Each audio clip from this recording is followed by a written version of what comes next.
And to my right is our Johnson County Prosecutor, Joe Villanueva, and to my left is Damian Cott. He is my investigations commander here at the Sheriff's Office.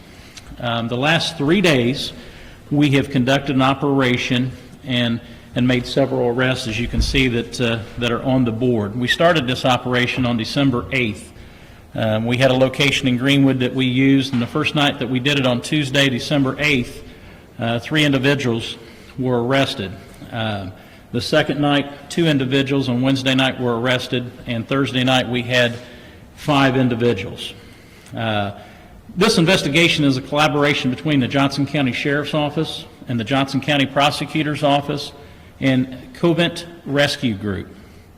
Covent Rescue Group has been meeting with both us and the Prosecutor's Office for the last several months.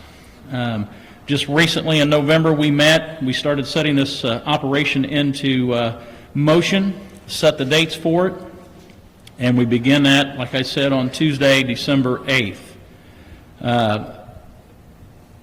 10 people were arrested. 9 were arrested for child solicitation, 2 for additional charge of pornographic pictures that they would provide to a minor, 1 failure to appear on a warrant from Greenwood City, and possession of a controlled substance. How this investigation was conducted is detectives created a false profile of a young female on sex-oriented website. During its chat, it made clear that the female was underage. The conversation turned sexual in nature, and arrangements made for a male to come meet the female at a certain location. Upon arrival at the residence, the person was taken into custody. Not every chat results in an arrest. Many end up nowhere. Some individuals decline immediately upon learning the age. Others just want to engage in some type of sexual fantasy.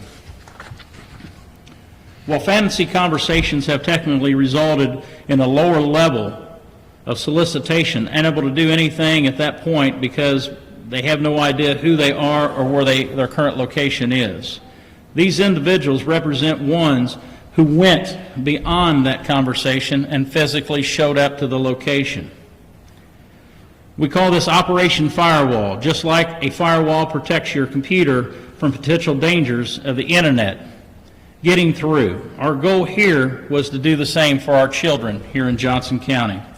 The Sheriff's Office follows many social media sites during the process, and researching, we find information that we see, people talking on the internet. We may hear talks of human trafficking or people being taken from a shopping center. We take those serious and we follow up on those. We have been talking, like I said, for many months and doing something with this, but it takes time to set these operations up. The group we worked with was the same group that worked in Michigan, where 17 people were arrested for sex trafficking. Our kids are on the internet more right now than ever. Parents need to be alert as to what sites your kids are visiting and what they are doing on the internet. You cannot be your child's best friend. Parents need to know what their children are doing. They need to check those computers. I took part in this investigation, and it was very eye-opening. The night that I was there, I listened to the chats. The people text back and forth. And it just makes any person, it just simply turned my stomach. But these individuals, still knowing that we had underage people, or posed as underage people, showed up to meet them for a sexual fantasy. I'd like to give a big shout out to my 2 case agents that handled this, Detective Sergeant Travis Wampler and Detective Jared Weiser. They did an excellent job putting this together, working with this group, working with the prosecutor's office. The prosecutor's office was tremendous, but they put this operation into motion. We had over 300 man-hours this week just in this operation. But these individuals and my detectives from this unit in the prosecutor's office made this a success, if you can call it that, because having these people on the street is not a success. Mr. Prosecutor? Thank you, Sheriff. Good morning, ladies and gentlemen. I'd like to echo a couple of things that our sheriff said. Very much would like to thank the Covenant Rescue Group who worked with us and consulted on this operation. Some of you may recall that name from last December. They came here to Greenwood and put on some training about human trafficking. Some of the same individuals with that group helped consult on this particular operation as well. We're fortunate here in Johnson County that we have law enforcement that gets along with each other as well with our office. There's a lot of things that our two administrations see eye to eye on, and we have a strong enough professional relationship to make this kind of operation work. I think we all agree and have a vested interest in the protection of the children in our community, and really every single community for that matter, not just limited to Johnson County. Whether it was pre-planning, real-time communications during the operation, or debriefing, somebody from the highest levels on all these administrations was there to be there and take part of it. I also look forward to working future kinds of operations like this and even kind of expanding them. This was a bit of an eye-opening experience for me as well. You often hear about these kinds of things happening, but you never think about them happening in your neck of the woods. We had a chance ever so briefly during the course of this week to just take a peek behind the curtain into a whole nother world, and it is dark, and it is depraved, and it is here, ladies and gentlemen, and that's what we're trying to fight. When we talk about the individuals here in Operation Firewall who were arrested, Sheriff Burgess mentioned that they were charged with solicitation. I want to just talk a little bit about that. Each of these individuals will be charged, except for the female, as Sheriff Burgess pointed out, she has some drug charges. The other 9 will be charged with level 4 solicitation. That is a heightened level of solicitation based on a couple things. Really, they all have the same elements, that they are over 21. They solicit a child who either was or believed to be at least 14 but less than 16. That solicitation was to engage in either sexual intercourse or other kinds of sexual acts.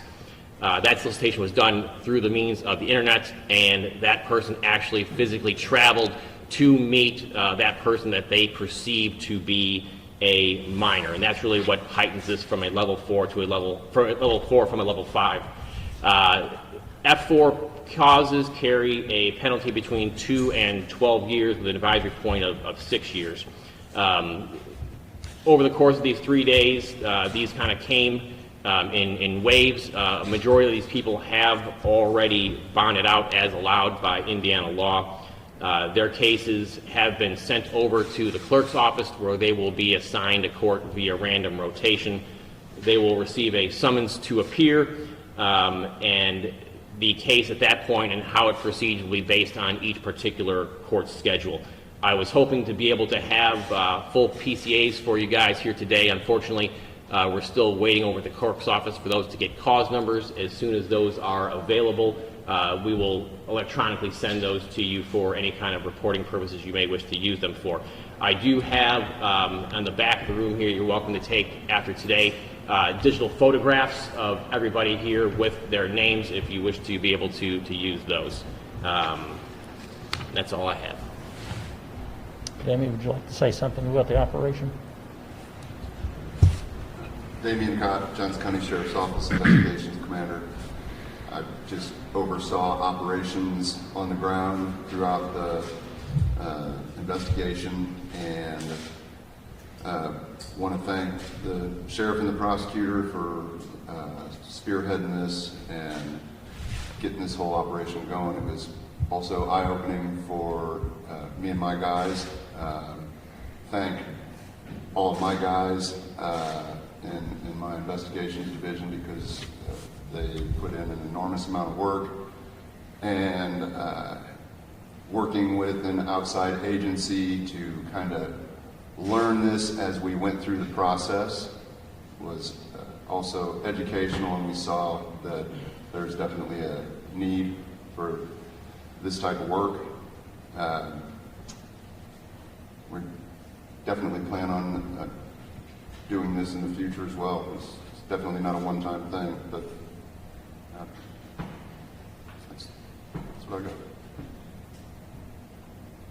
Anybody have questions? So are there any people on this list that have a prominent name or a well-known in Johnson County that you know of? No. Something that's important, these folks traveled from Morristown, Kirkland, Indianapolis, Frankfurt, to meet up with a 14-year-old. I mean, they drove, some of them drove more than an hour, several miles to get here to try to see a fantasy through. Are any of them from Johnson County? We have one that is living in Johnson County at this time. What made you believe that a sting operation like this was necessary at this time? I think we really didn't look at the time. We set the date and said, let's do this. And that's the main thing you got to do. We've set another date. That's what we're focused on in the future to do this operation again. We know that there was a need for it, but you've got to get everybody together. You've got to understand what you're doing, because this is a little bit different. Normally when I see the reporters, we're sitting up here talking about a number of drug arrests that we made. So this is something that we want to make sure that we've got everything ready to go. The prosecutor's here, he's guiding us through that, and we have professionals that have done these operations as well. I mean, our ultimate goal is if we have human trafficking and these people are part of that, we want to get that, then we want to take it to that next level, just like a drug deal. Can I interject?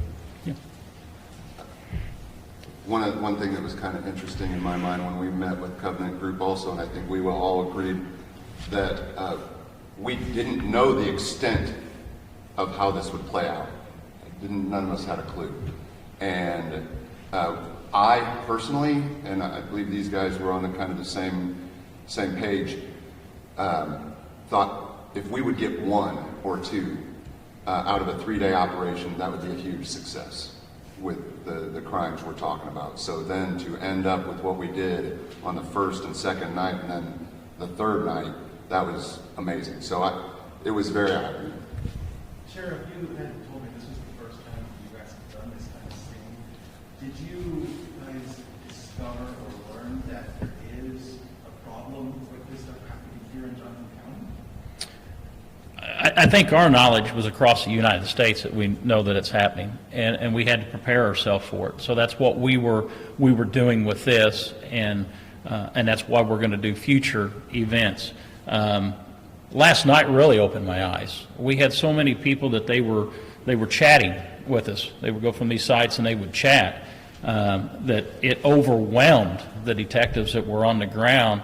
And the folks, I mean, they may be chatting with 25 or 30 people at once, and you've got 3 or 4 people doing something like that. That's what's amazing, and it overwhelmed us. We know the next operation will bring other agencies in to help with that, because there's so much that goes on. I mean, it's not just, hey, you were going to meet. We want to interview that person. We want to see what it's about. We want to see what knowledge they have.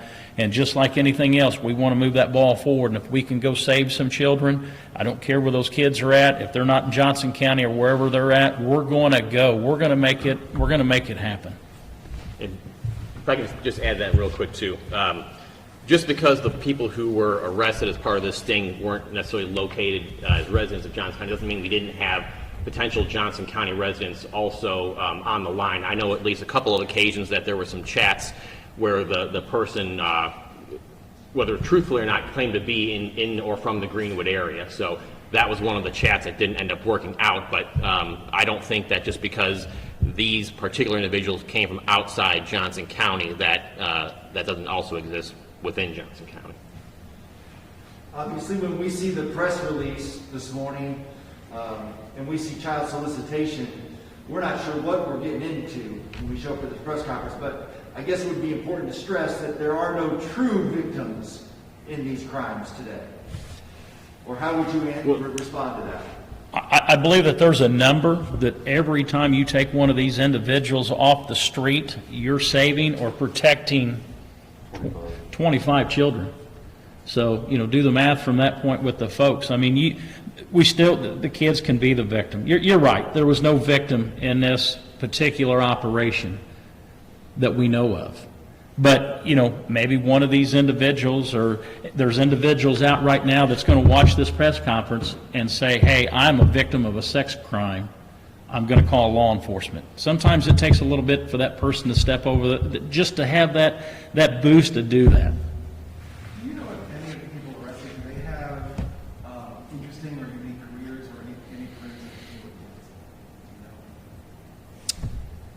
answer for that. I don't believe any of them. Nothing No, stands nothing out stood as out. No. extraordinary. they're not running a large corporation or a, law enforcement fire, no. What method do you hope this plus? I'm sorry? What method do you hope this sends? I want folks to know what is going on. I mean, we have a lot of kids right now, and these sites, I'm not going to mention any of the names, I've never heard of them. First of all, I don't know how they find them, but secondly, I mean, there's kids that get on these sites. And the bottom line is, parents, watch your kids, know what they're doing, and these people do exist in your community. They will hurt your children. They will come do bad things, and this is how folks lose their children to human trafficking. That's what we want to get. You've got to pay attention. I know there were no victims in this sting, but what is your best advice to parents? Because I'm assuming a parent will see this and think, oh my gosh, this is happening. What's your best advice for parents? Well, I think just to kind of echo what Sheriff Burgess said, know what your kids are doing online. You pay that phone bill. That phone is yours. Don't be afraid to search their browser history, see what kind of apps they're using.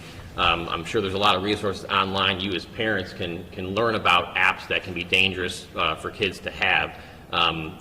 Be careful what they're doing on social media, because you never know who's going to be on the other side of that on that keyboard or that screen. No one came from out of state that you arrested? No. Okay. And you may have addressed this earlier, but Sheriff, is this the first time you're aware of Johnson County doing any kind of an operation like this? I shouldn't say the first time. We've had smaller years ago operations where maybe somebody would try to meet with the same type deal that we're doing, maybe meet at a park, but it's not to this scale. No, we have not done an operation to this scale, this magnitude. So this is the largest child solicitation sting you've done to date. Yes. And you've all mentioned this Covenant group. Can you tell me a little bit more about them and who they are and how they work with law enforcement? It's a nonprofit group that is designed to help promote and enforce rules for human trafficking.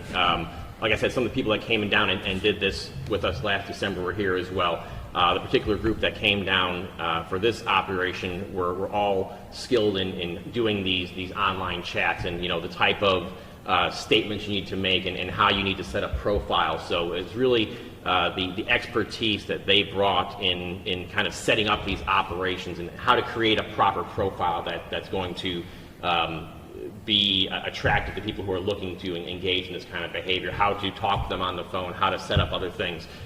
Those were resources that were really invaluable to us as having never done these kind of things, because it is a little different than during drug deals. Our narcotics guys are outstanding what they do, but it's different when you're negotiating a drug deal on a text versus you're trying to obtain sex from a minor via text or email or whatever it might be. So you said none of the careers were extraordinary. Talk about who these people are. Have you interviewed any of them yet? What have you guys learned so far? Each one of them was interviewed prior to being remanded to the jail. And again, I think one of the shocking things is, we stated already, none of these people have extraordinary careers or anything.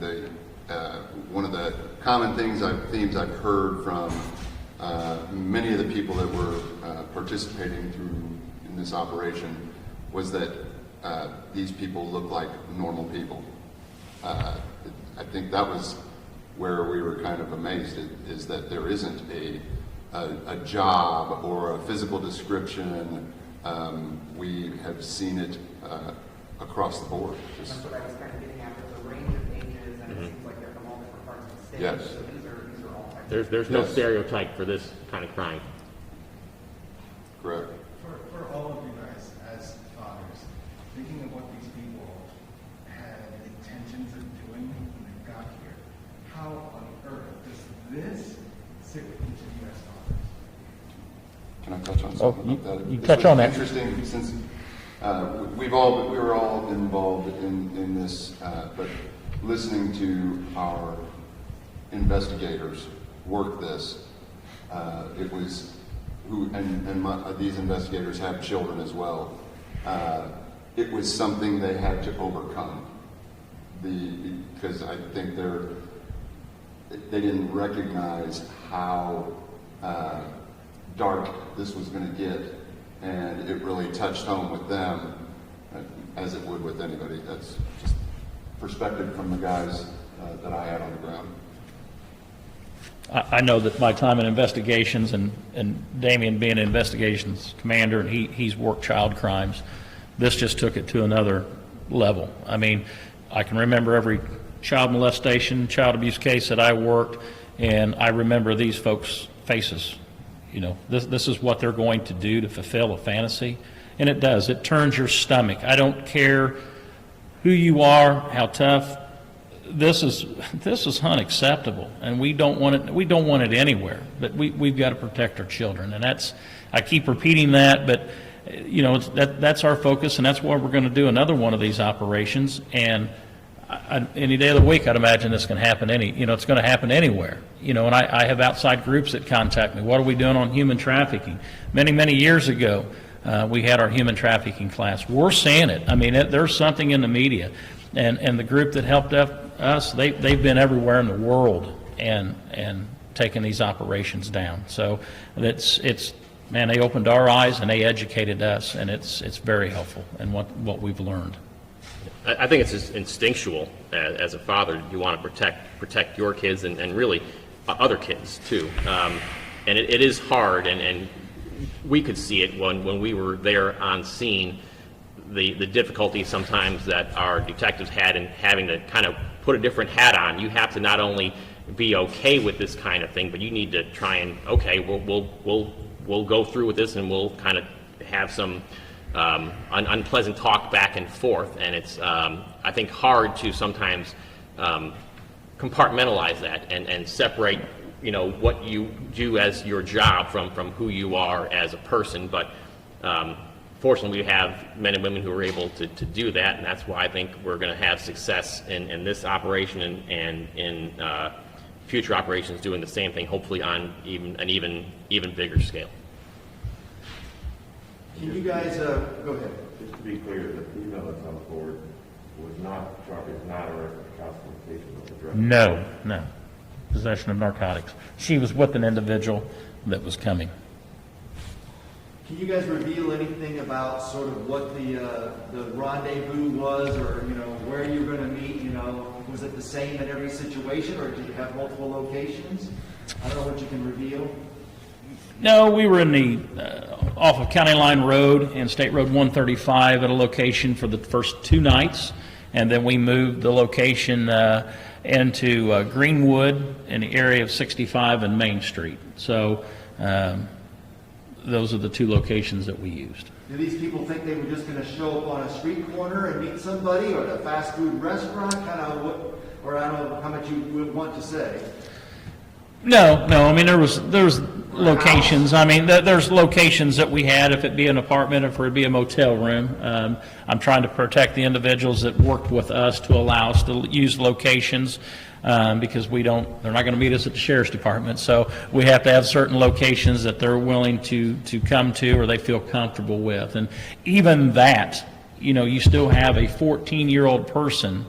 They're posing as that 14-year-old, and you have these individuals coming, and they're hesitant when they show up. I mean, they'll come in, they'll go out, they'll do a couple things, and then they'll finally knock on the door.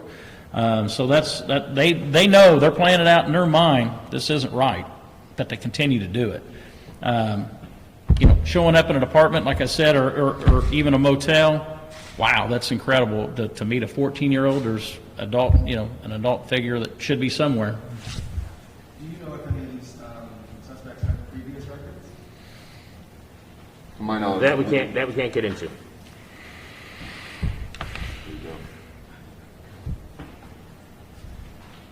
So I know you guys said that you plan to do more of these operations in the future, but what's next in terms of this operation? We're waiting on some of the full ECAs. Are there more? Is this ongoing? Are you guys still working on a few people? Well, as far as the ones that are here on the board, again, some of these were just completed late last night. The Sheriff's Department did a great job in trying to forward that stuff. The PCAs for all these ones will be shipped over, if they're not already, to the clerk's office today. They'll get cause numbers, and those will just go through the system as any other case would be. Depending on some manpower issues, maybe there's some additional things that may come out of these. I don't quite know yet. I think for the most part, this group of investigations is about reached its conclusion, and we'll start gearing up for the next one. I'm sorry, one more time, sorry to point, your name and spelling, please? Damian, D-A-M-I-A-N, K-A-T-T, Damian Cott, Your title? Johnson County Sheriff's Office Investigations Commander. Thank you. Yes, sir. Well, nothing else? Thanks for coming, guys. We appreciate it. Thank you. And on the back desk right there, I have at least 10 copies of the CDs. I'm sorry, I wish I could have got you the PCs. The clerk does not have them ready yet, but if you wouldn't mind, just to make sure that